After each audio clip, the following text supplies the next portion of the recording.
Well, look, what we know is that the entire world is not on course. I think it is a good step, as Mr. Bledsoe was saying, that the G2, as it were, the two largest emitters on the planet, had a chance to sit down.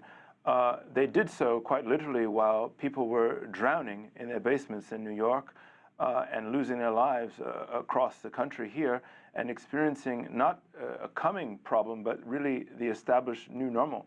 We already know that the Paris Agreement is a relatively weak agreement. Much more needs to be done. The destination is no longer one about carbon neutrality, as it were. We've got to get carbon negative. The framework that we set out in Paris is not sufficient to tackle and really get out ahead of this unfolding crisis, which is absolutely upon us.